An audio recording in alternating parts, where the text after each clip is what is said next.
Praise Lord. Praise the Lord. आप सभी को जय मसीह की। मैं धन्यवाद करता हूँ पास्टर शाइन का, और मैं धन्यवाद करता हूँ खुदावन का, खास करके इस समय के लिए जो हमें दिया कि जिसमें हम मिलकर परमेश्वर की आराधना कर सके। और मैं स्वागत करना चाहूँगा पास्टर का और उनकी मेम साहब का कि वो हमारे साथ यहाँ मौजूद है, कि हम मिलकर उनके साथ कलाम से सीखेंगे। खुदा का वचन कहता है भजन संहिता उसके 129 और उसके 7वें पद से कि तेरी रूह से बचकर कहाँ जाऊं, या तेरे सामने से किधर भागूं। अगर आसमान पर चढ़ जाऊं तो तू वहां है, अगर मैं पाताल में बिस्तर बिछाऊं तो तू देख, तू वहां भी है। अगर मैं सुबह के पर लगाकर समुंदर की इंतहा में बस जा बसूं, तो वहां भी तेरा हाथ मुझ मेरी रहनुमाई करेगा, और तेरा दाहिना हाथ मुझे संभालेगा। अगर मैं कहूँ कि यकीनन तारीकी मुझ पे छिपा लेगी, तारीकी मतलब अंधेरा, और मेरे चारों तरफ का उजाला रात में बन जाएगा, तो अंधेरा भी मुझे छुपा नहीं सकता, बल्कि रात भी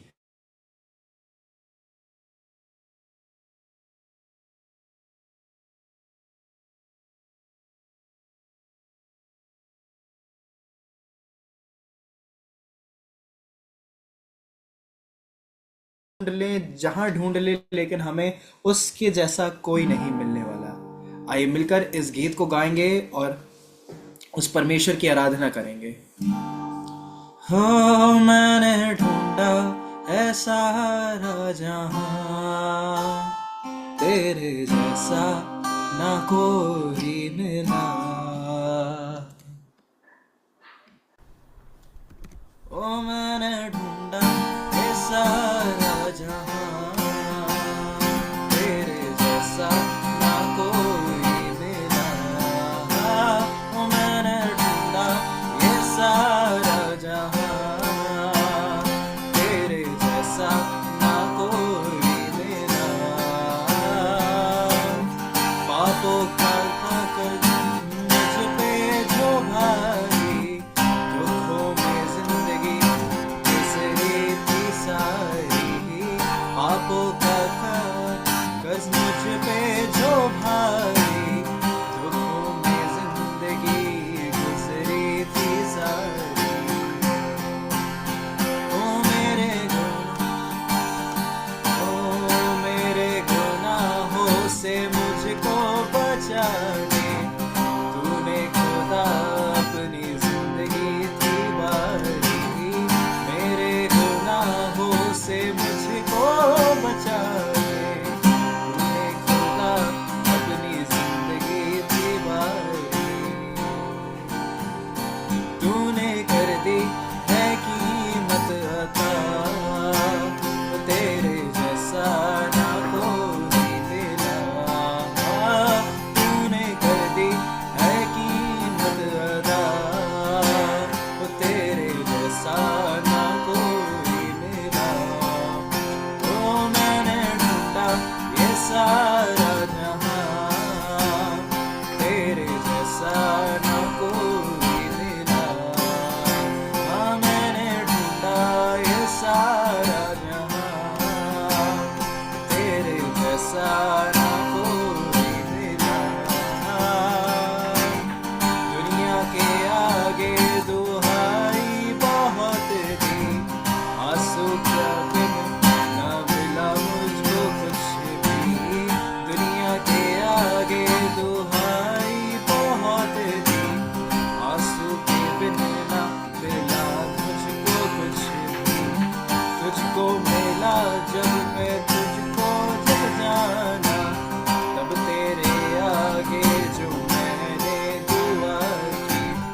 तुझको मिला जब मैं तब तुझको जाना, तब तेरे आगे जो मैंने दुआ की।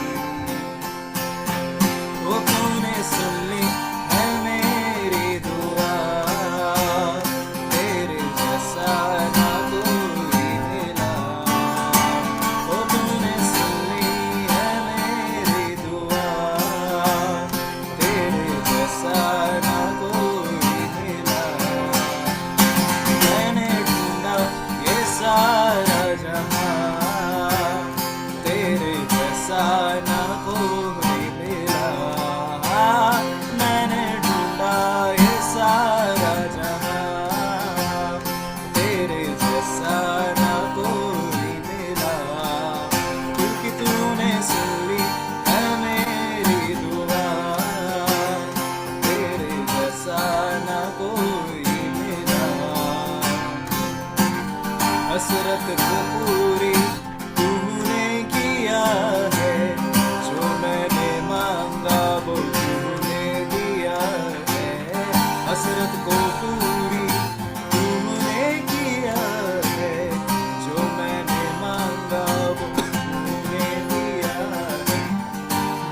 सुकून मेरी जिंदगी को तूने, मेरा हर एक बोझ तूने लिया है। देखे सुकून मेरी जिंदगी को तूने, मेरा हर एक बोझ तूने लिया है। मेरी खुशियों की तू ही वजह, तेरे जैसा ना कोई तेरा। मेरी खुशियों की तू है वजह, तेरे जैसा ना कोई तेरा। तो मैंने ढूंढा ये सारा जहां, तेरे जैसा ना कोई मेरा। मैंने ढूंढा ये सारा जहां, तेरे जैसा ना कोई मेरा। तो मेरे खुशियों की तू है वजह, तेरे जैसा ना कोई मेरा। मेरी खुशियों की तू है वजह, तेरे जैसा ना कोई मेरा। वो मैंने ढूंढा ये सारा जहां, तेरे जैसा ना कोई मेरा। वो मैंने ढूंढा ये सारा जहां, तेरे जैसा ना कोई मेरा। मैंने ढूंढा ये सारा जहां, तेरे जैसा ना कोई मेरा। तूने सुन ली है दिल की दुआ, तेरे जैसा ना कोई मेरा। तेरे जैसा ना कोई मेरा, तेरे जैसा ना कोई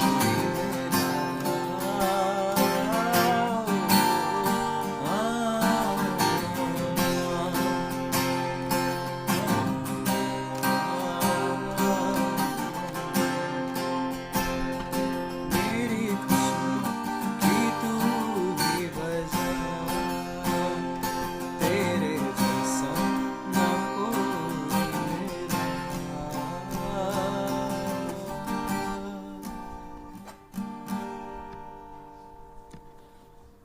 Thank you. Thank you brother David इतने अच्छे गीत के लिए।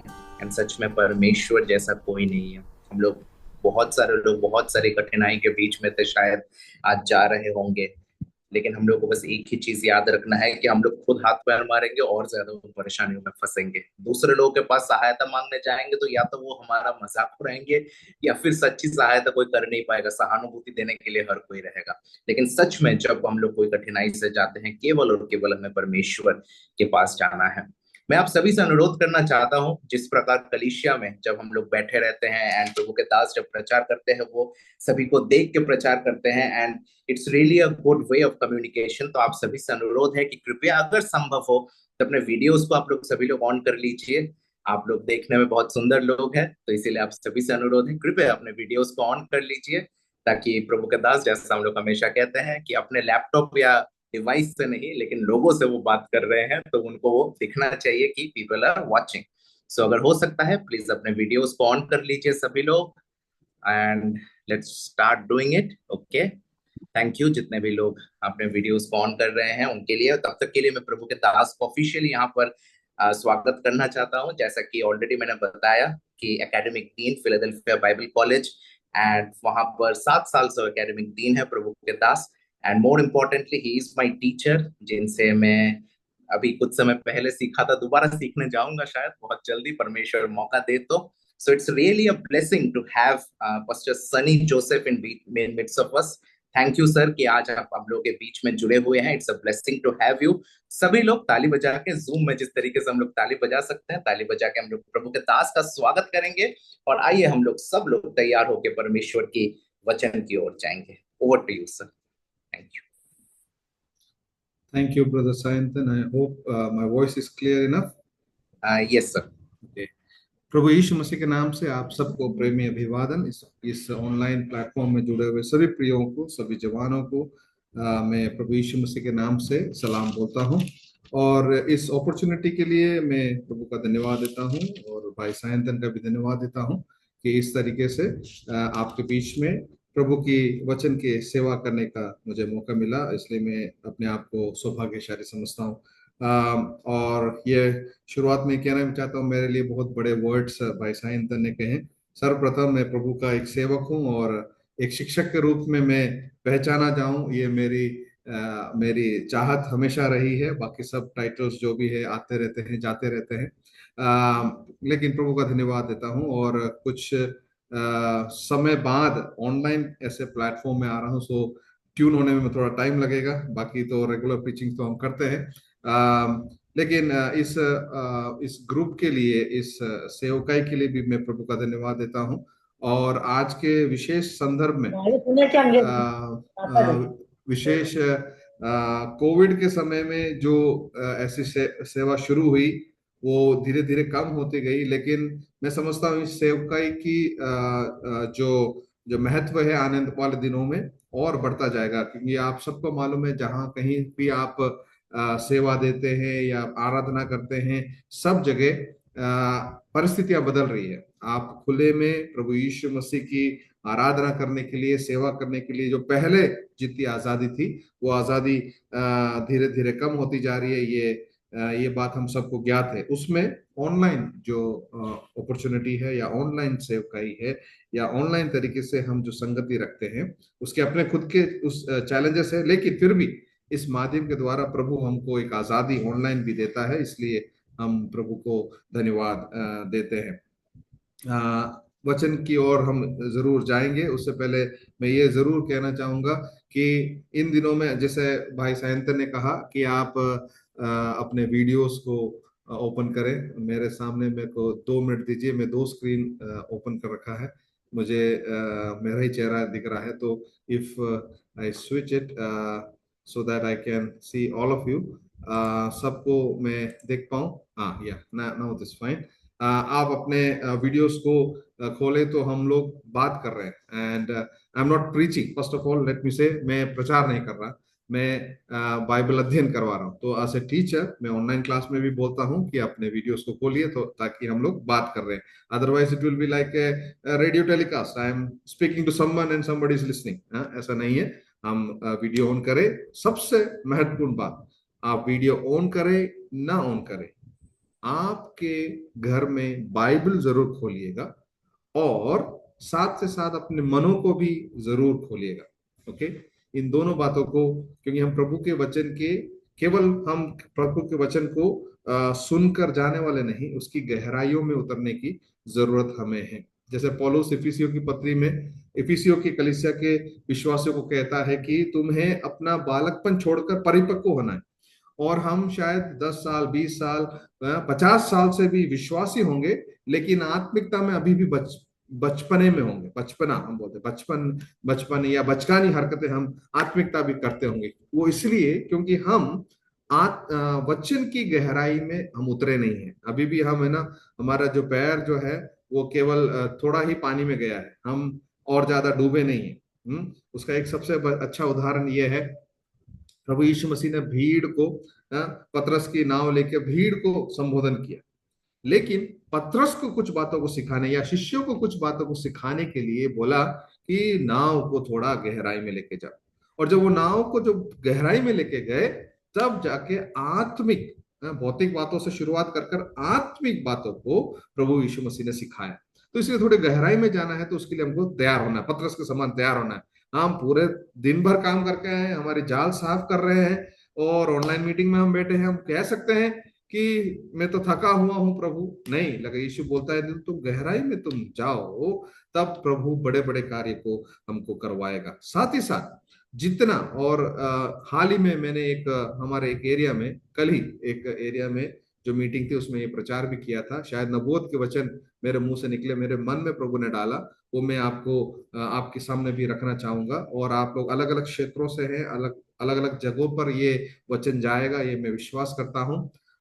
हमारा देश जो है एक बहुत बड़े एक संघर्ष होकर गुजर रहा है, and that is very much visible. Dynamic, हम देख सकते हैं न्यूज में बहुत तरीके से बताया जा रहा है, राइट। एक डायनामिक तरीके से एक एक एक संघर्ष, मानो एक बड़ी सी आंधी हमारे देश में आई है, उससे होकर देश गुजर रहा है। लेकिन मसीहों के लिए आत्मिक रूप से भी एक आंधी आने वाली है, जो इतना स्पेक्टाकुलर नहीं दिखेगा। आप सोचते होंगे शायद सतावट होगा, अरे सतावट आने दो, सतावट आने दो, कोई प्रॉब्लम नहीं है सतावट में। प्रभु प्रभु ने भी बोला है कि जब अगर तुम मेरे पीछे चलते हो तो मेरे कारण तुम सताए भी जाओगे, ठीक है। सो सतावट जब होता है तो कलीसिया और रिफाइन होती है। मैं सतावट के बारे में नहीं कह रहा हूं, लेकिन आत्मिक रूप से एक संघर्ष आने वाला है। और वो शायद आत्मिक रूप से देखोगे तो शायद डलनेस हो सकता है, या विश्वास की कमी हो सकती है, या आराधना की कमी हो सकती है। एक आत्मिक भवंडर भी आने वाला है। उसमें वे ही लोग खड़े रह पाएंगे जो वचन की गहराई में अपनी जड़ों को पहुंचा चुके हैं। जो पेड़ बहुत गहराई तक अपने जड़ों को ले जाते हैं, कितना भी तूफान आ जाए वो खड़े रहते हैं। लेकिन जिनकी जड़ें कम गहराई में जाती है, जब हल्की सी हवा भी आ जाए तो उसको उखाड़ कर बाहर फेंक देती है। इसलिए विशेषकर मैं नौजवानों से कहना चाहूंगा, नौजवानों के पास डेटा का या इंफॉर्मेशन का, आजकल जो जमाना है रील्स का, या जो भी इंफॉर्मेशन हमें स्क्रीन के द्वारा मिलता है, सोशल मीडिया के बारे में मिलता है, it's a huge amount of information in front of us, हमारे सामने है। इस बवंडर के बीच में भी कहीं हमारी आत्मिकता हम ना खो दें। इस संघर्ष में हमको बने रहना है, तो वचन की गहराई में जाने की आवश्यकता है। तो जितना भी प्रचार सुने बहुत अच्छी बात है, लेकिन बाइबल स्टडी भी आप करें, साथ ही साथ स्वयं भी। इसलिए मैं कुछ बातों को आज रात को आपके मन में एक ब्रेनस्टॉर्म के सामने समान डाल के जाऊंगा। जैसे सब भाई सायंत ने बोला, उस बात को जानते हैं। मैं पूरा पूरा नहीं देता हूँ, कुछ सवाल आपके मन में डाल देता हूँ, और आपके सवाल में वो एक भवंडर बनता है, मन में एक वो भवंडर बनता है, और फिर आप बाइबल में जाके प्रयास करते हो, उसको खोजने का प्रयास करो। ऐसा कुछ मैं करने का प्रयास करूंगा ताकि आप बाइबल अध्ययन आप करें। और जब भी आप बाइबल अध्ययन करें, मैं लिटरली आपको सामने दिखाना चाहूंगा। मेरे सामने हिंदी बाइबल खुली हुई है, लेकिन मैं अपनी अपनी स्वयं की बाइबल भी, मैं बढ़ाई के लिए नहीं बोल रहा हूँ, अपनी स्वयं की बाइबल भी आपके सामने दिखाना चाहूंगा। इसको मैंने 4 बार बाइंड करवाया है। ये 2001 से मेरे साथ है अभी तक, और इस पूरे सेवकाई के दौरान ये बाइबल मेरे साथ रही है। इसके बिना मैं कोई भी संदेश कहीं भी नहीं दे सकता। ये सबसे बहुमूल्य बाइबल मेरे लिए है। इसलिए क्योंकि इसमें सारे अध्ययन, आज भी जो अध्ययन करता हूँ इसके साथ में अध्ययन करता हूँ और नोट्स बनाता हूँ, पर ये मेरे लिए बहुत जरूरी है। मेरे सामने हिंदी बाइबल खुली है, मैं हिंदी में प्रचार कर रहा हूँ इसलिए, लेकिन ये इस बाइबल की खासियत मेरे लिए बहुत ज्यादा है। मैं कहने का तात्पर्य यह है, जैसे जैसे पुराने नियम के बड़े बड़े चरित्रों के बारे में जाए या प्रेरितों को कहे, उन्होंने वचन को इतना महत्व दिया, उससे इतना ज्यादा प्रेम रखा, वो जीवन के बड़े बड़े संघर्षों में खड़े रह पाए। इसलिए मैं कहता हूं वचन की गहराई में इन दिनों में जाने की आवश्यकता है। और मैं ये कहना चाहता हूं, विशेषकर नौजवानों को मैं कहना चाहता हूं, हमारे सामने बहुत सारी चुनौतियां हैं। उन सब चुनौतियों में एक ना एक तरीके से हम उसका सामना कर कर निकलने की ताकत हम रखते हैं। लेकिन सबसे बड़ी चुनौती हमारे जीवन में जो आएगी वो है हमारे भीतरी मनुष्य की, हमारे इनर मैन की, कि कहीं हम सब कुछ, संसार का सब कुछ अर्जित करने के बाद कहीं हमारा भीतरी मनुष्यत्व ना खो दे। इसलिए भीतरी मनुष्यत्व को मजबूत बनाना है तो एकमात्र सोर्स है, वो आपके हाथों में है, वो है परमेश्वर का वचन। परमेश्वर के वचन में हम दृढ़ हो जाएंगे तो हमारी आत्मिकता में भी हम दृढ़ हो जाएंगे। साथ ही साथ सभी युवाओं से मैं ये कहना चाहूंगा, मसीह युवाओं से, चाहे यहाँ पे मेरे पेरेंट्स भी बैठे हुए हैं, आप नाम पढ़ लोगे तो आपको पता चल जाएगा, एमपी से जुड़े हैं, Joseph Thomas and Leela Joseph. आप यहाँ पर परमेश्वर के वचन में बहुत अनुभव रखने वाले बुजुर्ग भी होंगे, लेकिन आपकी भी जिम्मेदारी है, विशेषकर नौजवानों की भी जिम्मेदारी है कि हमारे समय में हमारे विश्वास को दृढ़ता से बनाए रखना, साथ ही साथ कलीसिया को भी दृढ़ता से बनाए रखने की जिम्मेदारी हमारी है। सतावट आएगा, सब कुछ आएगा, वो तो हमारे लिए ब्लेसिंग है, लेकिन शत्रु सबसे बड़ा कार्य क्या करता मालूम है? सबसे बड़ा खतरा बाहर से आने वाला खतरा नहीं है, सबसे बड़ा खतरा भीतर से आने वाला खतरा है। मतलब कलीसिया के अंदर फूट डालना, चाहे वो झूठी शिक्षा के द्वारा हो या फेलोशिप में कुछ गड़बड़ करके हो या पासवानों को गिराकर हो, किसी भी तरीके से हो, शत्रु भीतर से आक्रमण करना चाहता है। उसके लिए हमको खड़े रहने की आवश्यकता है। इसलिए जब कभी भी विश्वास कहीं घटता है, जब कभी भी विश्वास कहीं पर कम होता है, तो युवाओं को खड़े होने की आवश्यकता है। कल को हमको ना बोले कि अरे तुम्हारा विश्वास नहीं है, तुम ही अपने मार्गों में चल रहे हैं, ऐसा नहीं। कलीसिया में बड़ी जिम्मेदारी खंबे के रूप में प्रभु हमको खड़ा करना चाहता है। उस बात को शुरुआत करते हुए एक व्यक्ति विशेष को आपके सामने आज रखना मैं चाहूंगा, जिसने अपने समय में हमारे जैसे ही युवाओं के, हमारी उम्र होगी, मैं भी ज्यादा एज नहीं हुआ है, मैं 40 स्टार्ट किया है, 40 के दशक में आ गया हूं मैं, लेकिन जो 30 और 40 के दशक का ही एक युवा मैं आपके सामने रखना चाहता हूं, जिसने अपने समय में वो चाहता था, मैं आज की भाषा में बोलूं तो he was an administrative person, आज के आईएएस आरएएस जो बोलते हैं, उस तरह का एक व्यक्ति था।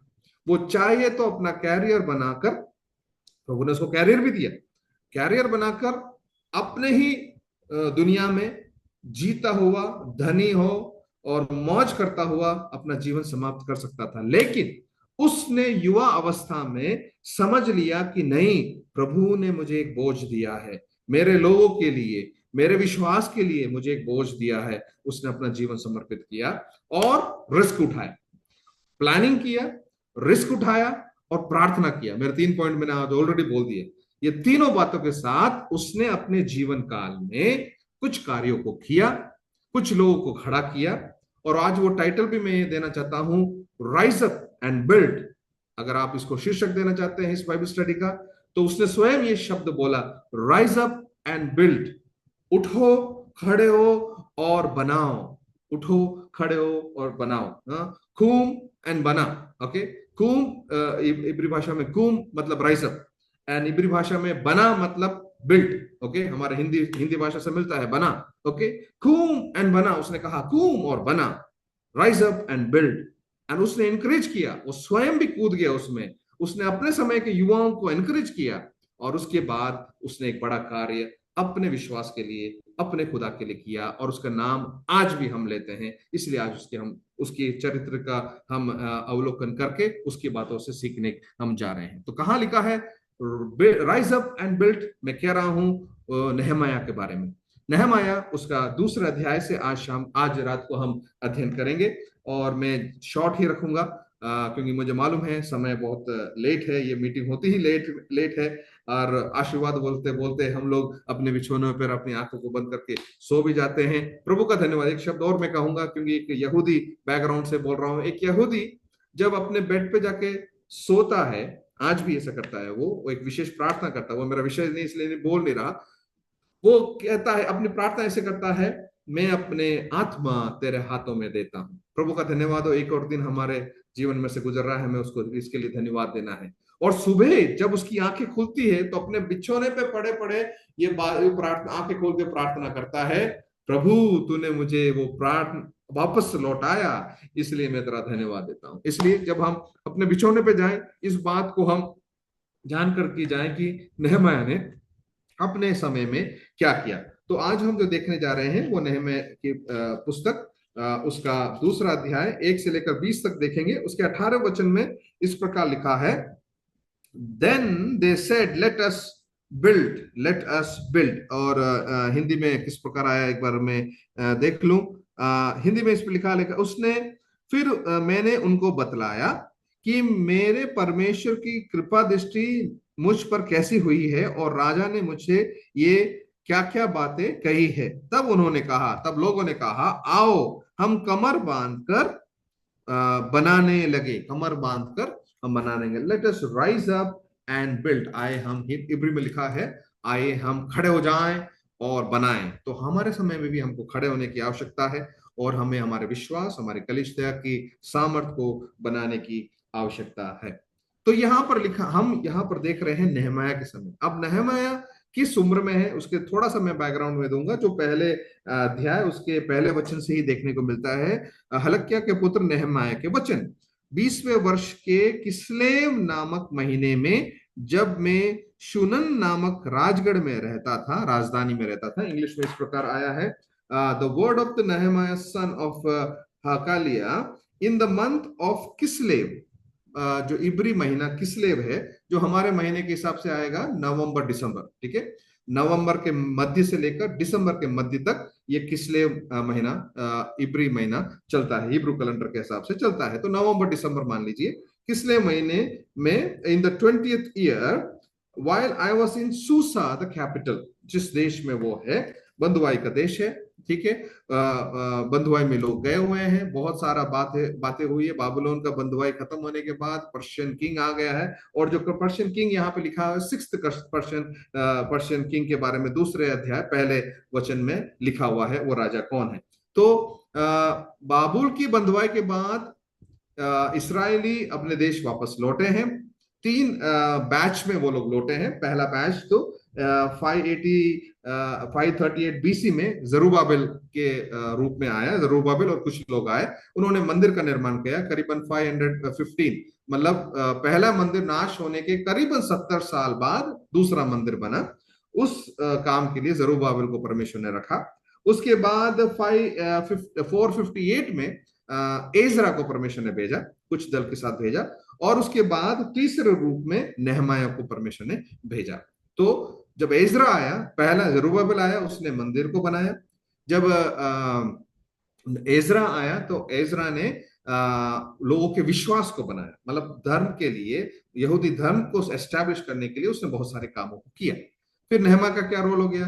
नेहमाया का रोल ये था कि वो आए और शहर की शहरपनाह, मतलब जो गढ़ है, पहले गढ़ था, गढ़ तोड़ दिए नबूकदनेस्सर ने, अब वापस से दीवारों को फिर से बनाना है। वो जिम्मेदारी के साथ, उस जिम्मेदारी के साथ परमेश्वर ने नेहमाया को कुछ लोगों के साथ भेजा। वो 400 करीबन 70 साल बाद, एजरा के पहुंचने के फिर 70 साल बाद 445 या 44 में नेहमाया को भेजा। ये इसका बैकग्राउंड। पर उस समय नेहमाया कर क्या रहा था? जब नेहमाया को ये बुलाहट मिली तो वहां पे इस प्रकार लिखा है, दूसरा वचन, नेहमाया 1 का दूसरा वचन, one of my brother Hanani came with a certain man from Judah, and I asked them about the Jews that survived, those who had escaped the captivity, and about Jerusalem. ठीक है, दूसरा वचन में इस प्रकार लिखा है, तब हनानी नामक मेरा एक भाई यरूशलेम से, यहूदा से आया और कई पुरुषों के साथ आया। तब मैंने उसे पूछा, भाई क्या हाल चल रहा है वहां पे, है ये तो विदेश में है, और क्या हाल चल रहा है पूछा, तो उन्होंने अपना हाल बताया। उन्होंने, तीसरे वचन में लिखा है, उन्होंने मुझसे कहा, जो बचे हुए लोग बंधुआई से छूटकर उस प्रांत में रहते हैं वे बड़ी दुर्दशा में पड़े हैं और उनकी निंदा होती है, क्योंकि यरूशलेम की शहरपनाह टूटी हुई है और उसके फाटक जले हुए हैं।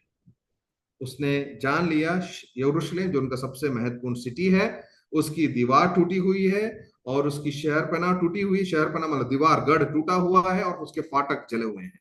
मतलब देयर इज नो प्रोटेक्शन।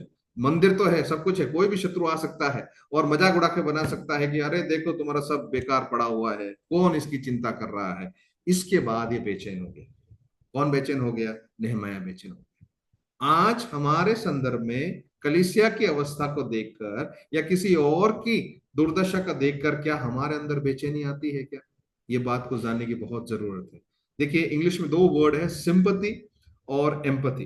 किसी को सिंपैथी दिखाना, सिंपैथी हिंदी वर्ड है, सिंपैथी दिखाना बहुत बहुत आसान है ना भाई, मैं समझता हूँ, मैं आपके साथ हूँ, मैं समझता हूँ, सिंपैथी दिखाते हैं। पर एम्पैथी बहुत गहरा वर्ड है। एम्पैथी में क्या होता है? Empathy is like, in English we say, put yourself in the shoes of the person who is suffering. मतलब जो पीड़ा उठा रहा है उसके जूते में अपने पैरों को डाल के देखो, या फिर आप कल्पना करके देखो, हमारा एक भाई अब भी पठानकोट में एकदम बॉर्डर के पास में अपनी दादी को संभाल रहा है, अकेला है, तो अभी गांव को खाली करने के लिए बोला, ठीक है। आप कल्पना करके देखो, अगर मैं पठानकोट के उस बॉर्डर के गांव में अगर मैं अब भी हूं तो मैं क्या कर रहा हूं, आपको फील होने लग जाएगा। अभी कई जगह ना ब्लैकआउट कर रहे हैं हमको, लाइट बंद कर दो 15 मिनट के लिए, हमको ब्लैकआउट कर रहे हैं। पर एक्चुअल के ब्लैकआउट में जाओगे तो हमको फील होगा, अरे क्या क्या हो रहा है, कब मेरे ऊपर कोई मिसाइल आके गिर जाए, क्या हो जाए। तो वो है एम्पैथी, उस अवस्था में अपने आप को डालना। नेहमाया अच्छी अवस्था में, नेहमाया क्या कर रहा है? नेहमाया उसकी आखिरी जो पहला अध्याय उसकी आखिरी आखिरी पंक्ति में वो अपना प्रोफाइल बता रहा है, what he is he doing. वो कहता है मैं तो राजा का पियाऊ था, मैं तो राजा का क्या हूं, मैं तो राजा का पियाऊ था। And it says at that time I was the cup bearer to the king, मैं राजा को पिलाने वाला।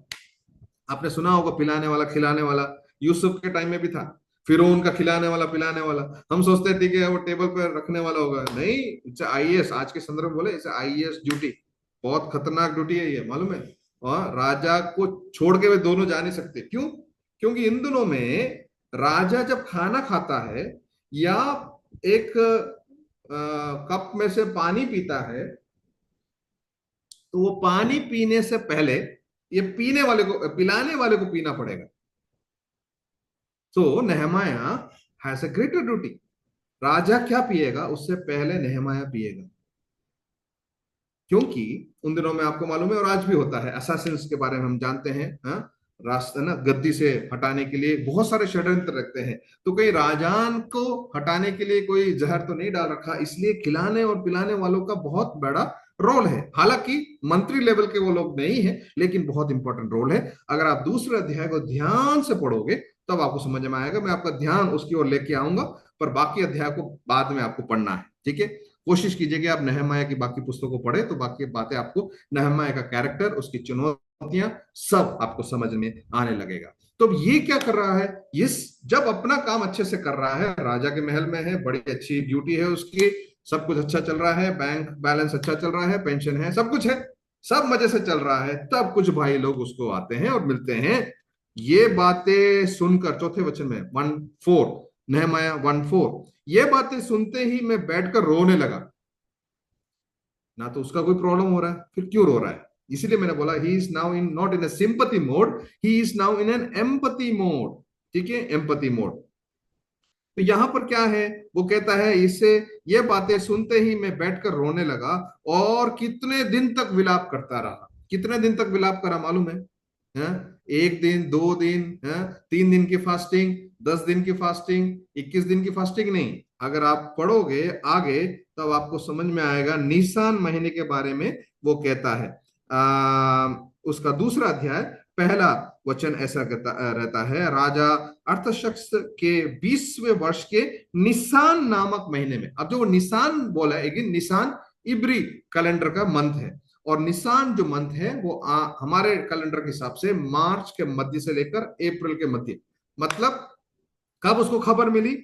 नवंबर दिसंबर में खबर मिली, और कब तक ये बात को वो आगे कर रहा है, प्रार्थना कर रहा है? निसान महीने तक, मतलब करीबन 3-4 महीने वो प्रार्थना करता रहा, रोता रहा। और क्या किया उसने? चौथे वचन में लिखा है, मैंने विलाप करते हुए स्वर्ग के परमेश्वर के सम्मुख उपवास करता और यह कर प्रार्थना करता रहा। देखो प्रार्थना कर रहा है वो, हे स्वर्ग के परमेश्वर यहोवा, मैं हे महान और भययोग ईश्वर, तू जो अपने प्रेम रखने वाले और आज्ञा मानने वाले के विषय में अपनी वाचा पालता और उस पर करुणा करता है, तू कान लगाए और आंखें खोल रहा, जो प्रार्थना मैं तेरा दास इस समय तेरे दास इसराइलियों के लिए करता हूं, उसको सुन ले।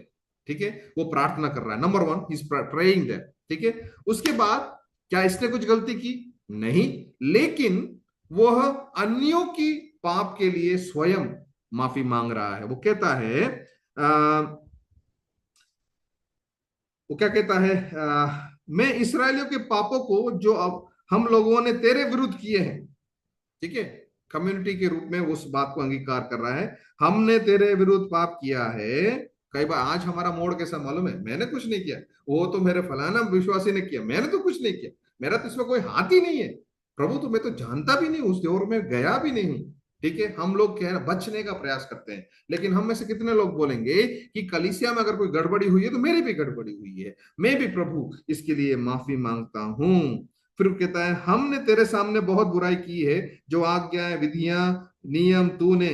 देखिए इस बात को समझने की जरूरत है। वो आगे लिखता है, उस वचन की सुधि ले। 8वें वचन कहता है, उस वचन की सुधि ले। कहां से ले रहा है? वो व्यवस्था विवरण से ले रहा है।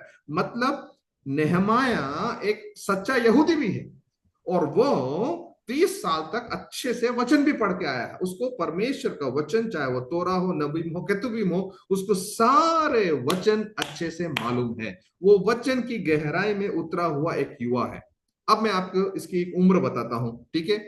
इसकी उम्र होगी करीबन 30 से 40 के बीच में, एग्जैक्टली मालूम नहीं है, 30 से 40 के बीच में इसकी उम्र होगी। क्योंकि यहूदी रीति रिवाज के अनुसार, चाहे वो सेवकाई के लिए जाए, पुरोहित बने या नबूवत करे, चाहे एजेकियल के बारे में हो, आप यीशु को देख लीजिए। The right time according to the law to start a ministry is 30 साल की उम्र में आप याजक बनते हैं। तो 30 साल के युवा हो सकता है, 30 साल क्रॉस किया होगा, जो अपना सेवा हो या नौकरी हो, जो भी हो वो कर रहा है। इसलिए उसको वचन का अच्छा ज्ञान उसको है। अब वो क्या कहता है, ये सारी बातें रखते हुए प्रार्थना करता है और अपना प्रोफाइल बता रहा है। क्या है? मैं तो राजा का क्या हूं? मैं तो राजा का पिया हूं। मैं I am a cup bearer of the king. पहली बात जो आज रात को हमको सीखना है नहमाया से, नहमाया इज ए प्रेयरफुल मैन। नहमाया प्रार्थना करने वाला एक व्यक्ति है, प्रार्थना करने वाला व्यक्ति, प्रार्थना का जीवन जीने वाला एक व्यक्ति है। उसने इतने महीनों तक प्रार्थना किया।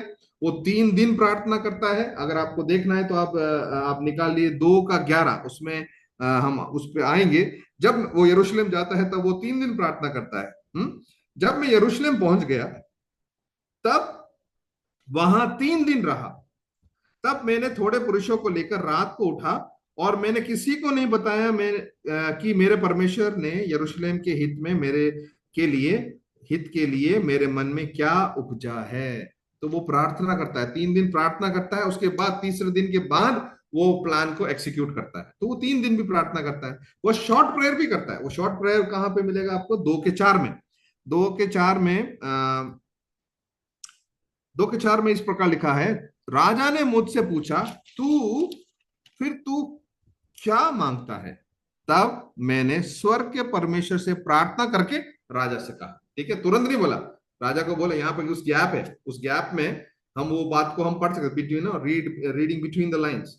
उसने प्रार्थना किया, राजा को बोला, राजा जी 1 मिनट, वो पास में गया, प्रार्थना किया, फिर वापस राजा के पास आके बोला। तो बोला प्रार्थना करने वाला व्यक्ति है, चाहे थोड़े क्षण के लिए करे, चलते फिरते करे, 3 दिन के लिए करे, 21 दिन के लिए करे, 4 महीने के लिए करे, प्रार्थना करने का। और आगे आप पढ़ोगे पूरे अध्याय को, बार बार वो प्रार्थना के लिए, ये पुस्तक प्रार्थना के लिए जानी जाती है, नहमाया की प्रार्थना के लिए। So he was number 1, he was a man of prayer. He was a man of prayer.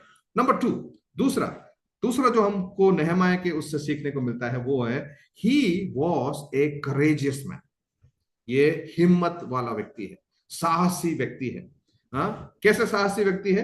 वो 2 के 1 से 3 तक पढ़ेंगे, मैं आपको समझाऊंगा वो कैसे साहसी व्यक्ति है। ठीक है, फिर से मैं आपको 2 का 1 से लेकर पढ़ रहा हूं। अर्थशस्त्र राजा के 20वें वर्ष के निसान महीने में, जैसे मैंने पहले बोला मार्च अप्रैल का महीना है, 3 महीने 4 महीने वो प्रार्थना कर राजा के पास गया है। जब उसके सामने दाख मधु था, तब मैंने दाख मधु उठाकर राजा को दिया, इससे पहले कि मैं उसके सामने कभी उदास ना हुआ था।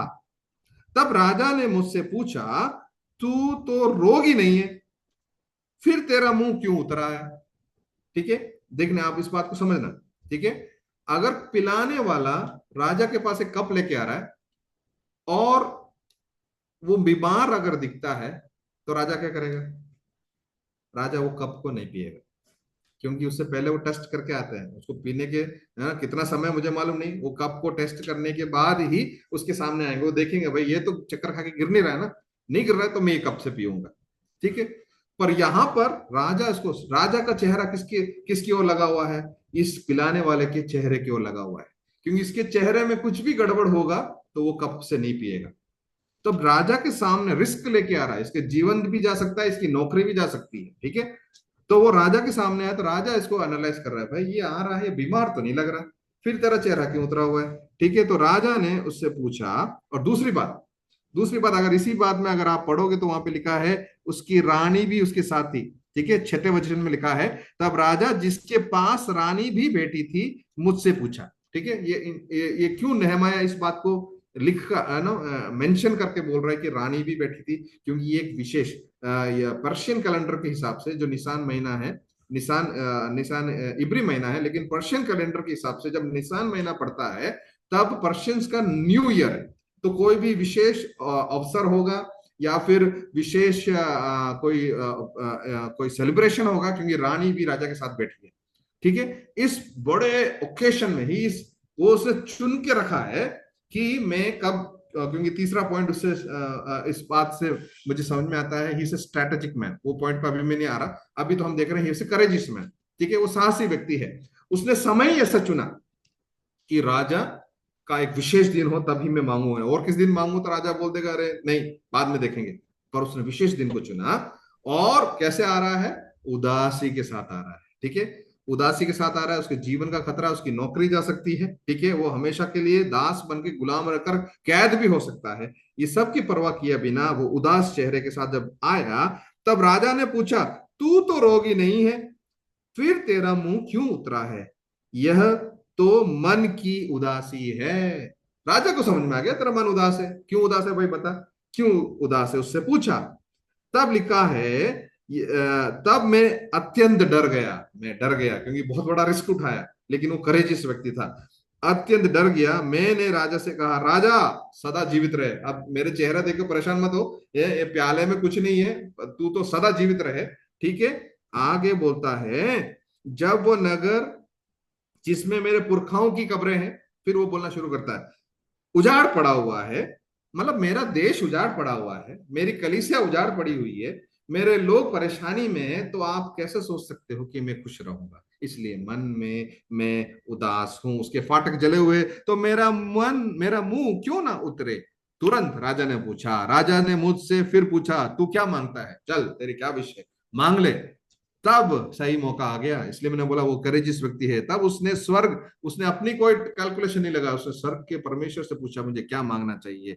तब उसने क्या किया, उसने राजा से पूछा, क्या पूछा, यदि राजा को भाए, इफ यू विल, यदि राजा को भाए तो तू अपने दास से प्रसन्न हो तो मुझे यहूदा और मेरे पुरखों की कब्रों के नगर में भेज, ताकि मैं उसको बनाऊं। ठीक है, मुझे भेज दे, मुझे जाकर आने दे अपने गांव। गांव जाकर जो टूटा हुआ पड़ा हुआ है, दीवारें टूटी पड़ी है, उसको बनाकर वापस आने मुझे दे। हम्म तो इस बात को मानने के लिए वो तैयार हो, इस बात को करने के लिए वो राजा के सामने निवेदन रखता है। तब राजा ने, जिसके पास पत्नी बैठी हुई थी, मुझसे पूछा, तू कितने दिन की यात्रा में रहेगा और कब लौटेगा? राजा ने, इसने तो छुट्टी मांग लिया। अरे छुट्टी मांग लिया तो देखिए बहुत बड़ी जिम्मेदारी है, क्योंकि सबसे ट्रस्टेड व्यक्ति खिलाने वाला और पिलाने वाला है। तो अगर खिलाने वाला अगर छुट्टी मांग के जा रहा है तो बोलेगा यार मेरे को फिर कल पिलाने वाले को मैं किस पे ट्रस्ट करूंगा? ठीक है, सोच के देखना इस बात को। वो उसको छुट्टी नो रिजेक्ट होने के 100% चांसेस है, उससे वो छुट्टी मांग रहा है ना। तो राजा भी पूछा, यार तू कितने दिन जा रहा है, तू कितने दिन यात्रा करेगा और कब लौटेगा? अतः राजा ने मुझे भेजने को प्रसन्न हुआ, तो मैंने उसके लिए एक समय भी नियुक्त कर लिया। मैं तीसरे पॉइंट की ओर जल्दी आऊंगा क्योंकि वो पॉइंट्स यहाँ पे आ रहे हैं। He is not only a prayerful man, he is not only a courageous man, but he is a man of planning and strategy. उसके पास प्लानिंग भी है और स्ट्रैटेजी भी है। कई बार हम लोग प्रार्थना करते हैं पर हमारे पास कोई प्लानिंग नहीं होती। खुदा तो हमको बताना, मैं प्रार्थना कर रहा हूं तो बस बताना बताना। प्रभु बोलते तुम प्लानिंग तो करो, उसके बाद मैं बताता हूं कैसे करना है। ठीक है, this is the man with the planning. ठीक है, क्या क्या प्लानिंग किया मैं जल्दी से बोलूंगा क्योंकि समय भी आगे जल्दी बढ़ रहा है। वचन 2 में लिखा है, he chose the right occasion and wordings. वो प्लानिंग करके गया है, वो अच्छे से एप्लीकेशन लेटर, आज के संदर्भ में बोले तो अच्छे से एआई यूज करके, कौन सा क्यूल बोर्ड ग्रामरली यूज करके अच्छा सा एक एप्लीकेशन लिख के लगाया कि वर्ड्स देख के भी ना राजा को अरे यार कहां से वर्ड्स लेके आया। So he is very much ready to speak the word and the right occasion. Occasion भी सुन लिया, हर रोज हर ना दोपहर के खाना या शाम के खाने के लिए नहीं बोला, जब विशेष त्योहार चल रहा है तब। त्योहार में तो सब लोग खुशी मनाते हैं, तो ये बंदा कप लेके आ रहा है और उदास चेहरे के साथ आ रहा है। ठीक है, तो he chose the right occasion and right wording. सही मौका और सही शब्दों का चुनाव उसने किया। वर्स 7, उसको मालूम है कि ऑब्जेक्शन क्या क्या हो सकते हैं। ऑब्स्ट्रकल्स क्या क्या आ सकते हैं। आप प्लानिंग बनाते हो तो कहाँ से खतरा आ सकता है, कौन आपके प्लानिंग में अड़ंगा मार सकता है, उसका भी ज्ञान होना आपको जरूरी है। वर्स 7 सातवें वचन में क्या लिखा है? सातवें वचन में लिखा है, मैंने फिर राजा से कहा, यदि राजा को भाए, फिर से बोल रहा है, इफ तेरे को पसंद है तो ही ठीक है, राजा को भाए तो महानदी ना, दो दो बड़ी बड़ी नदी है मेसोपोटामिया की, यूफ्रेटिस एंड टाइग्रस, ठीक है, दो बड़ी नदियां हैं, या हमारे गंगा नदी या नील नदी जैसे बहुत बड़ी बड़ी दो नदियां हैं। महानद के पार अधिपतियों के लिए यह आशय की चिट्ठी मुझे दे कि जब तक मैं यहूदा को ना पहुंचूं तब तक वे अपने अपने देश से होकर मुझे जाने दें, क्योंकि मैं जब देश से होकर जाऊंगा ना, बीच में बहुत सारे प्रोविंस आएंगे, वो मुझे रोकेंगे, भाई पिलाने वाला तू कहाँ जा रहा है? तू कहीं भाग के तो नहीं आ रहा राजमहल से, तू किधर जा रहा है? मुझे एक लेटर चाहिए, लेटर ऑफ रिकमेंडेशन। और दूसरे आज के शब्दों में चाहिए, मुझे इतने कंट्री से इतने टेरिटरी से होके जाना है, मुझे एक वीजा चाहिए, मल्टीपल वीजा चाहिए, मुझे इन से होके निकल के जाना है। तो उसको मालूम है कि कहाँ कहाँ पर खतरा आएगा। He is ready to go, okay, तो उसके लिए वो तैयार है, he is ready with all the possible obstacles, क्या क्या होने वाले हैं, ठीक है। Verse 8, knowing the resources for building, ठीक है, अब वहां जाके बनाना है, इसके पास तो क्या, इसका इसका है ना, इसका बैंक बैलेंस से भी कुछ नहीं होगा, तो इसका रिसोर्स कहां से मिलेंगे? मंदिर, दीवार बनानी है, फाटक बनाना है, पैसा कहां से आएगा? उसको भी उसको पता है। और आगे लिख रहा है, और रिक्वेस्ट कंटिन्यू है, एप्लीकेशन खत्म नहीं हुआ, फुल स्टॉप नहीं हुआ है, और सरकारी जंगल के रखवाले आसाफ के लिए भी एक आशय की दे दे, ताकि वह मुझे भवन के लिए कड़की कड़कियों के लिए और शहरपना के लिए, उस घर के लिए जिसमें मैं जाकर रहूंगा, लकड़ी दे दे। वो किस किस के लिए मांग रहा मालूम है? Let me read from from English.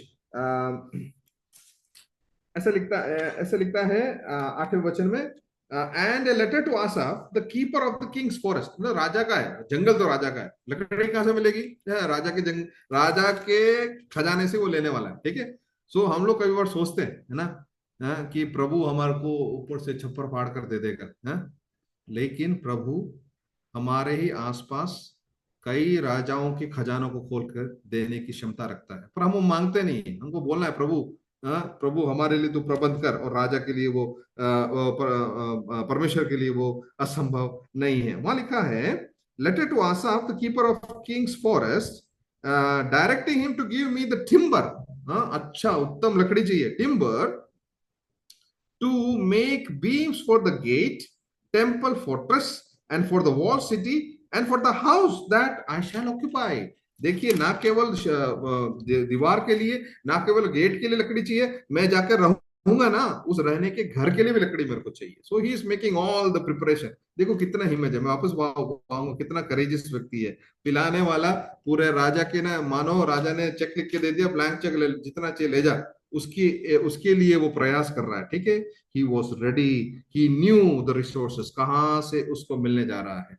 लेकिन उसके लिए मालूम एक दिन में उसने प्लानिंग नहीं बनाया, उसने 3 महीने बैठकर प्रार्थना करके प्लानिंग बनाया, और उसने जान लिया, परमेश्वर ने उसको बताया कि मैं कहां से प्रबंध करने जा रहा हूं। लेकिन प्रिपेयर द वे, क्योंकि लेटर बनाना, रिक्वेस्ट करना सब हमारी ओर से है, लेकिन राजा के मन को बदलना, राजा के मन को अप्रूव करना परमेश्वर के हाथ में है। So that's what he understood it, and इसलिए वो हिम्मत के साथ इस बातों को वो कह रहा है। और क्या स्ट्रैटेजिक प्लानिंग उसने किया?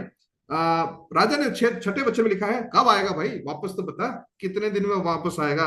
उसने एक नियत समय भी दे दिया, उसके पास छुट्टी का एक्सटेंशन भी नहीं मांगेगा, वो बोले इतने दिन में वापस आऊंगा। करीबन 1 साल का उसने मांगा, और उससे पहले आप अगर बाद में देखोगे तो आपको पता चलेगा उसने 52 डेज में पूरे यरूशलेम के शहर बनाओ को, दीवार को बना लिया। 52 days, the work finished in 52 days. अगर आपको उसको देखना है तो 6ठे अध्याय उसके 15वें वचन में आपको देखने को मिलेगा 52 डेज में उसने वो दीवार को बना दिया, उसने वो दीवार को बना दिया।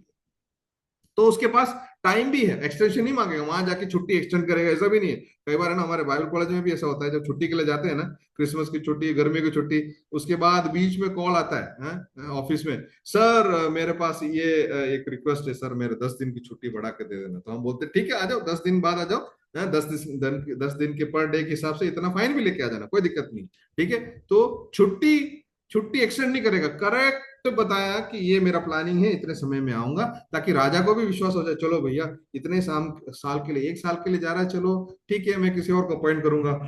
कहीं परमानेंट तो नहीं चला जाएगा, क्योंकि मेरा सबसे भरोसेमंद व्यक्ति है।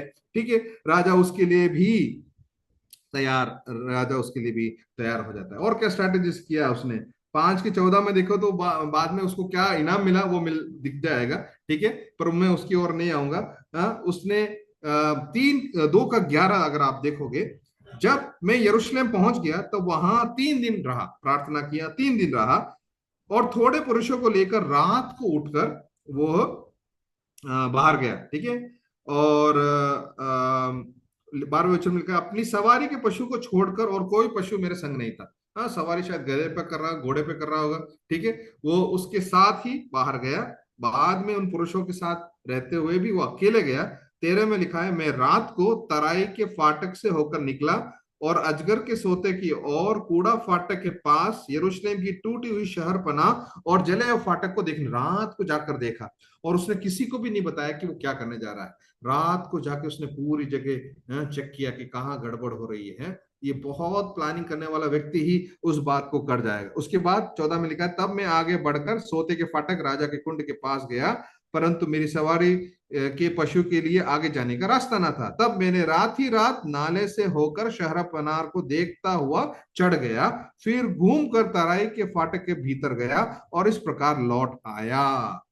हकीम ना जानते थे कि मैं कहाँ गया, क्या करता था, वरन मैंने तब तक ना तो यहूदियों को कुछ बताया और ना याजकों को, ना रसोइयों को, ना हाकिमों को, ना दूसरे काम करने वाले। उसकी प्लानिंग क्या थी, कैसे वो करने वाला है, किसी को भी खबर नहीं होगी।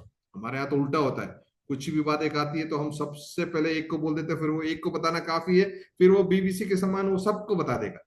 ठीक है, फिर हम, और उसके बाद क्या होगा ना, सबको बताने के बाद सब आपके साथ रहने के नहीं जाएंगे, कोई ना कोई आकर रहना, कोई ना कोई अड़चन डालने का शुरुआत करेगा। आपको आगे दिखने को भी मिल जाएगा कौन कौन उसके अड़चन के लिए सामने आते हैं। उसकी अड़चन लेकर आकर कुछ लोग उसके 18वें वचन 19वें वचन में लिखा है, सनबलत और तोबिया ऐसे लोग खड़े हो जाते हैं अड़चन डालने वाले। और बाद में आप देखना, चौथे अध्याय देखोगे, इसलिए मैं बस आपको बोलकर मैं समाप्त करना चाहूंगा। चौथे अध्याय देखोगे तो ऑब्स्ट्रकल्स आते हैं, उसके काम के बीच में बाधाएं आती है। ठीक है, उसके बाद उसका 4 का 1 से 4 देखे हो तो रिडिक्यूल है, निंदा करने वाले, मजाक उड़ाने वाले, क्या बनाने जा रहा है तू, अब कैसे तेरे से होगा क्या, कई प्रकार के शब्द बोलने वाले, डिस्करेज करने वाले, भय लेके आने वाले हमारे ही आसपास, हमारे ही परिवार में या हमारे ही कलीसिया में लोग होंगे। आप लोगों का शायद अनुभव होगा, मैं विश्वास करता हूं। इसलिए अगर प्रभु ने आपके अंदर कोई दर्शन दिया है, उसकी स्ट्रैटेजी बनाते समय किसी को नहीं बताना, केवल आपको परमेश्वर को बताना है। उसके बाद जब परमेश्वर से अप्रूवल मिल जाता है, आपके पास काम करना शुरू होता है, तब 18वें वचन में आप देखना, 2 के 18 में क्या लिखा है। उसने उसने 17 में लिखा है, तब उसने, मैंने उनसे कहा, किनसे कहा, जो मेरे साथ है उनसे कहा, तुम आप देखते हो कि हम कैसी दुर्दशा में हैं, कि यरूशलेम उजाड़ पड़ा है और उसके फाटक जले हुए हैं। आओ हम यरूशलेम की शहरपनाह को बनाएं, कि भविष्य में हमारी नाम धराई ना हो। देखिए, आज अगर आज अगर भारतीय मसीही कलीसिया के बारे में देखें तो सताव तो हो ही रहा है, परंतु कई जगह ऐसा है, शत्रु ने हमारी नाम धराई के लिए भी कई चीजें बना के रख रखी है। ठीक है, हम कैसे चलते हैं, हम कैसे बोलते हैं, हमारे कैसा व्यवहार है। ठीक है, आप समाज में जाओ, भारत में वैसे भी ऐसा हो चुका है कि कुछ एक छोटी सी बात और लोग संघर्ष करने के लिए या झगड़ा करने के लिए ना एकदम इग्नाइट होने के लिए रेडी है। ऐसी अवस्था में मसीह लोग कैसा प्रस्तुत करेंगे, हमारी क्षमा है या नहीं है, ये बातें हमारी नाम धराई करने के लिए हमने ही कई चीजों को उत्पन्न कर रखा है। ठीक है, मैं नाम लेना नहीं चाहूंगा, मैं बोलना नहीं चाहूंगा, आपको इशारा ही काफी है। लेकिन इन सब के बीच में भी हमारी नाम धराई ना हो, मसीहों की नाम धराई ना हो, इसलिए हमको लिखा है। फिर उसने बताया कि मेरे परमेश्वर की कृपा दृष्टि मुझ पर कैसे हुई है और राजा ने मुझसे क्या क्या बातें कही थी। तब उन्होंने कहा, आओ हम कमर बांधे। देखो, तब तक राजा की बात भी नहीं बताया, जब पता चल गया कि परमेश्वर से अप्रूवल उसको मिल गया है, राजा अर्थशास्त्र से भी उसको परमिशन मिल गया है, उसके पास सारा खजाना है, सारे रिसोर्सेस है, तो लोग भी तैयार हो गए, चलो आओ हम मनाते हैं, आओ हम कमर बांध कर बनाते हैं। ठीक है। इसलिए मैं आज रात को सभी युवाओं को यही प्रोत्साहन करना चाहूंगा। मैं यहाँ पे समाप्त कर रहा हूँ, ठीक है। और मैं यही कहना चाहूंगा, इसका रिजल्ट में मैं बताकर ही मैं समाप्त करूंगा। अगर आप उसका 5 का 14 अगर आप पढ़े, 5 का 14 मैं आपके लिए पढ़ना चाहूंगा। उसने शुरुआत तो किया है कप बियरर से, ठीक है। पता नहीं शायद 1 साल 2 साल उसने किया होगा, कब ये लोग उसके पास विजिट किए और अपनी दुर्दशा को बताया हमको मालूम नहीं। लेकिन कितना समय हो गया सेवा करते हुए हमको मालूम नहीं। लेकिन उसने 1 साल मांगा, 52 डेज में उसने दीवार को बनाया, शहर को बनाया, और जो समय पर बनाया विश्वास योग्य रहा। इसलिए 5 के 14 में लिखा है, फिर जब से मैं यहूदा देश में उनका अधिपति ठहराया गया, अर्थात राजा अर्थशस्त्र के 20वें वर्ष से लेकर उसके 32वें वर्ष तक 12 वर्ष में और मेरे भाइयों ने अधिपति के हक का भोजन नहीं खाया। देखिए, उसके विश्वास योग्यता के कारण जो शहर जो देश वो बनाने गया, उसी का गवर्नर परमेश्वर ने उसको बना दिया।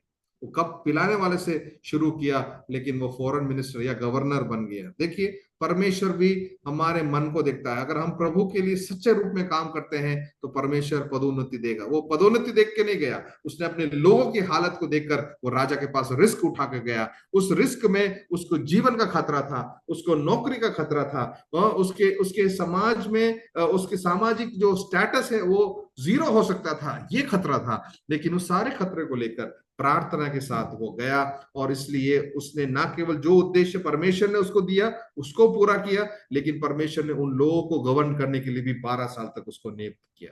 ऐसे बहुत सारी बातें नेहमाया के जीवन से हम सीख सकते हैं। आज रात को हमने 3 बातें ही सीखी है। पहली बात, ही was a man of prayer. हमारे जीवन में प्रार्थना को महत्व देना है। परमेश्वर वचन की गहराई में हमको जाना है, लेकिन प्रार्थना को हमें जरूर महत्व देना है। हमें 1 घंटा 2 घंटा या 1 मिनट या 5 मिनट या गाड़ी स्टार्ट करने से पहले ही आप अंदर गाड़ी में बैठे बैठे आप प्रभु को पुकारते हैं, लेकिन वो जो पुकारना होता है ना, वो कनेक्टिविटी करेक्ट कनेक्टिविटी होती है। 1-2 पॉइंट की कनेक्टिविटी नहीं, फुल फुल रेंज की कनेक्टिविटी परमेश्वर के साथ रखना है और खुले मन से प्रभु से मांगना है। और जब मांगते हैं, प्रार्थना में मांगते हैं, क्लेम करके मांगना है। वो कह रहा है सबसे पहली बात, देखिए उसको याद है, और ये बात हमको भी याद रखना चाहिए। आप बताइए मुझे कि वो कहाँ लिखा है? इतिहास की पुस्तक में लिखा है, यदि मेरे लोग जो मेरे कहलाते हैं नम्र होकर अपने अपने अपने पापों को अंगीकार करें, ठीक है, और अपनी बुरी चालों से फिरे और मेरे मुख के खोजी हो जाए, तो क्या करेगा परमेश्वर?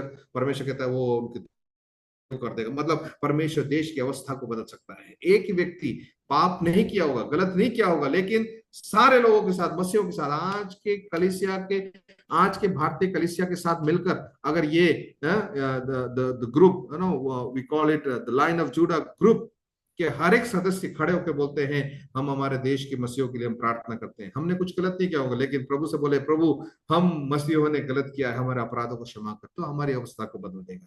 हमारे देश के लिए प्रार्थना करें, बोलिए हमारे देश ने प्रभु तेरे सामने बहुत गलत किया है, हम उसके लिए माफी मांगते हैं, देश की अवस्था को वो बदल देगा। ठीक है, मैं विश्वास करता हूं ये जो बातें युद्ध की हो रही है ये अपने स्तर पर होती रहेगी, लेकिन उसके ऊपर एक सिंहासन पर राजाधिराज बैठा है, उसके हाथों में सारा नियंत्रण है, हमको उससे मांगना है। नेहम्याह के समान हमारा जीवन प्रार्थना का जीवन होना। दूसरा, करेजियस जीवन होना चाहिए हमारा। हमें हमें किससे कब बात करना है, कैसे शब्दों को इस्तेमाल करना है।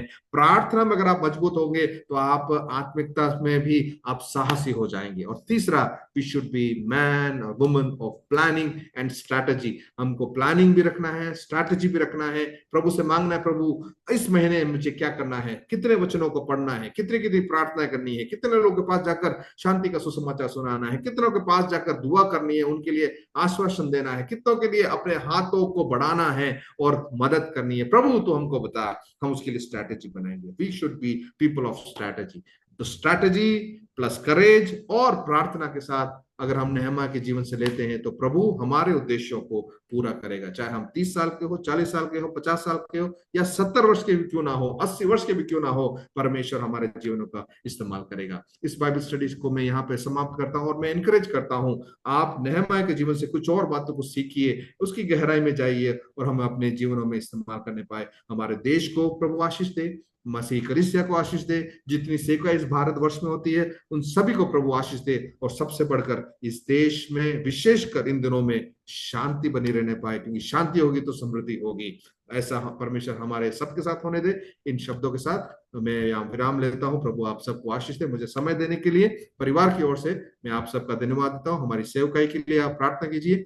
और फिलहाल बाइबल कॉलेज में 11 साल हो गए हैं पढ़ाने थे, और एडमिन एडमिन काम करते हुए भी बहुत सारे वर्ष हो गए हैं। प्रभु आगे कितने वर्ष प्रभु हमको देता है, प्रभु की सेवा विश्वास योग्यता से करने के लिए आप लोग अपनी दुआओं में हमें याद रखें। मेरी वाइफ से तो आप परिचित हुए। हमारे 2 बच्चे हैं। बड़ी बेटी का नाम एमी है, वो 8वीं क्लास में है, और छोटे बेटे का नाम लूक है, वो 1st क्लास में है। आप हमारे लिए प्रार्थना कीजिए। मेरे पेरेंट्स यहाँ जुड़े हैं जो एमपी की इटारसी में रहते हैं, और शरण के पेरेंट्स दिल्ली में रहते हैं। आप लोग हमारे लिए प्रार्थना करें। प्रभु आप सबको आशीष दें। आमीन। सच में मैं प्रभु के दास का शुक्रिया कहना चाहता हूँ इतना एनकरेजिंग एक शब्द के लिए। जब एनकरेजमेंट शब्द हम लोगों को याद आता है, मैं जब आईसीपीएफ में पहली बार आया था तो 2 व्यक्तियों का उदाहरण मुझे दिया गया था मेरे स्टाफ वर्कर के द्वारा एनकरेजमेंट के लिए। एक था बारनबास और दूसरा नेहमाया। किस तरीके से वो प्रोत्साहन दिया बाकी लोगों को कि साथ मिलकर परमेश्वर के कार्यों को संपन्न करने के लिए। और जो बोझ एक व्यक्ति को मिलता है, नेहमाया के अंदर बोझ मिला, लेकिन उस बोझ के साथ उस व्यक्ति ने क्या किया, किस तरीके से वो प्रार्थना के साथ अपने जीवन को आगे बढ़ाया। उसके अंदर हियाब आया, साहस आया कि हाँ मैं राजा के सामने अप्रोच करूंगा, और उसके बाद स्ट्रैटेजी को इस्तेमाल करके वो आगे बढ़ा। इन बातों को जो आज हम लोग सीखे हैं, हमारे लिए जरूरी है कि हम सब लोग अपने मसीही जीवन पे इन चीजों को हम लोग लागू करें, ताकि हमारा मसीही जीवन और ज्यादा आत्मिक परिपक्वता की ओर बढ़ने पाए।